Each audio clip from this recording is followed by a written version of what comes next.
Dhamma Rizal Marzuki, anak Epy Kusnandar, menceritakan kronologi meninggalnya sang ayah yang menghembuskan napas terakhirnya di Rumah Sakit Pusat Otak Nasional Cawang, Jakarta Timur pada Rabu 3 Desember 2025 pukul 14.24 waktu Indonesia bagian Barat. Dhamma Rizal Marzuki mendapatkan cerita dari ibu sambungnya, Karina Ranau, kalau Epy Kusnandar terjatuh dari tempat tidur pada Rabu subuh. Buat teman-teman media, terima kasih yang udah datang ke sini buat mendoakan, buat melayat, mengantarkan pulangan Papa Febri dari rumah sakit sampai sekarang di rumah duka, dan sampai besok yang akan dimakamkan pagi hari di PTU Cirebon. Kronologisnya begitu cepat kalau kata dokter, karena penyakitnya berhubungan dengan alat yang paling vital otak manusia ya.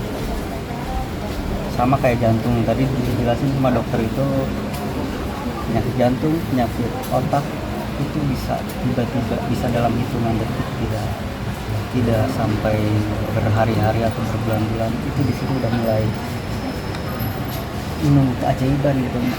Apakah ada harapan? Dari pagi tadi jam 5:30 dapat kabar dari Kalibata menuju ke Rumah Sakit Pusat Otak Nasional dengan kondisi tidak sadar. Itu udah semoga cepat dipulihkan, hanya itu pikirannya. Jadi kalau bilang kronologis, mungkin dari minggu-minggu sebelumnya atau bulan sebelumnya, emang keluhannya itu sempat ada sakit kepala dari kegiatan yang capek, juga kecapean, dan sempat ada beberapa kali jatuh pingsan, namun tidak langsung ke rumah sakit karena Papa kan orangnya gitu, oke udah sehat, langsung bercanda lagi. Orangnya semangat untuk hidup, tidak membicarakan hal-hal yang negatif. Nggak pernah mengeluhkan ke semua orang, jadi ayo ke rumah sakit, nggak usah, udah sehat. Akhirnya sepercaya itu orang-orang di sekitar, jadi nggak membebankan siapapun, langsung berkali-kali ya, rasa pusing itu balik lagi, tapi ditahan dengan kesibukannya, dengan aktivitasnya sehari-hari, sampai emang kejadian fatalnya tadi subuh, ketika kalau kata Bunda bilang ditemukan di bawah kasur gitu. Berarti kan dari tidur udah gelisah dan pingsan, jatuh ke bawah kasur biasa, kasur spring bed yang biasa ya. Setinggi berapa sih? Dan kondisinya udah muntah, langsung, makanya itu panik karena nggak sadar, langsung dibawa ke yang tadi rumah sakit Pusat Otak Nasional. Itu nggak sadar, nggak ada respon, hanya dibantu oleh alat oksigen karena kondisinya kritis, tidak memungkinkan buat dioperasi. Dipancing, diberi obat buat kesadarannya naik biar bisa Udah maksimal. Rumah sakit itu udah memberikan segalanya yang terbaik buat obat, alat bantu oksigen. Akhirnya nunggu kabar, masih ada harapan karena ini tensinya tinggi banget sampai 200 sekian. Nunggu turun, kalau kondisinya udah turun kan udah agak membaik, baru bisa ada tindakan lain. Nah ini masih terus bertahan sampai akhirnya ketika tensi turun, nah itu mulai ada kondisinya malah memburuk. Ketika turun malah dengan berjuang, sambil menunggu keluarga, kerabat terdekatnya datang ke rumah sakit, turut mendoakan, menyemangati, dan kondisinya capek pre-koma katanya, semi koma.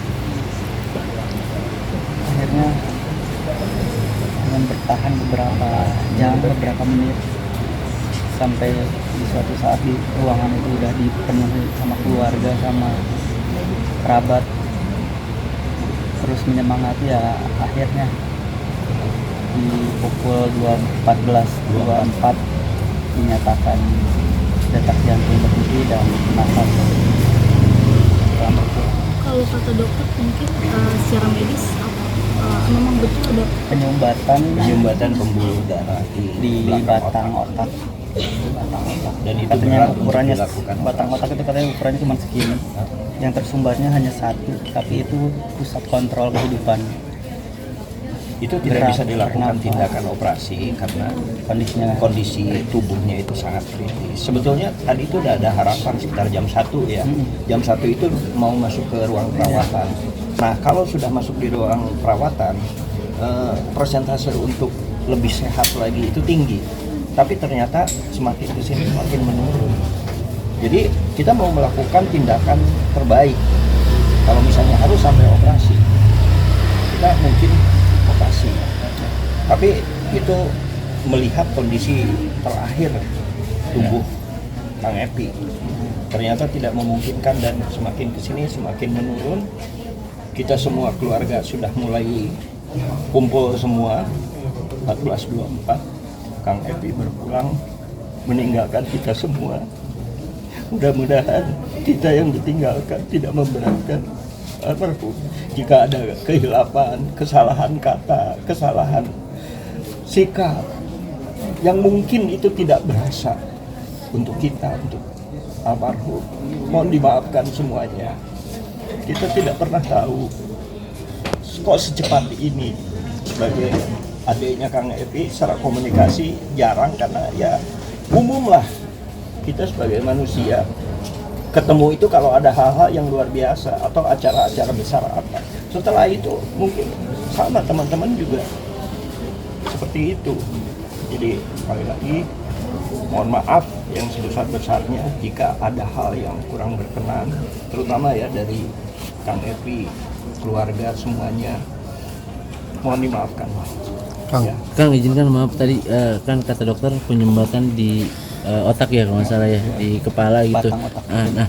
Itu penyakit itu memang sudah dari dulu kah? Memang baru diketahui hari ini atau seperti apa sih? Oh, kalau dari dulu permasalahan papap itu emang di bagian kepala ya. Waktu itu kan pernah ada kabar juga tumor Oh iya. tumor otak, dan itu udah sembuh. Oh oke. Udah dengan pengobatan karena emang kondisinya nggak sekritis kemarin. Ada benjolan dan emang udah disuruh pulang, dan terserah mau berobatnya gimana, milih alternatif, itu udah sembuh. Tapi ya masalah-masalah lain ya Memicu lah. nggak ketahuan. Ya mungkin baru kerasanya akhir-akhir belakangan ini ketika kelingan. Nah, dokter ngelihat di situ, harusnya pas mulai kelingan gitu periksa. Tapi bukan dikira ya, ngerasa yang tadi yang dibilang, yang ngerasa udah sehat, ngerasa oh itu pusing biasa. Nah, sedangkan di situ ada tanda penyumbatan. Mungkin pada saat itu kalau periksa dan tahunya ada penyumbatan, itu bisa dioperasi, bisa ada tindakannya. Jangan lupa subscribe ya.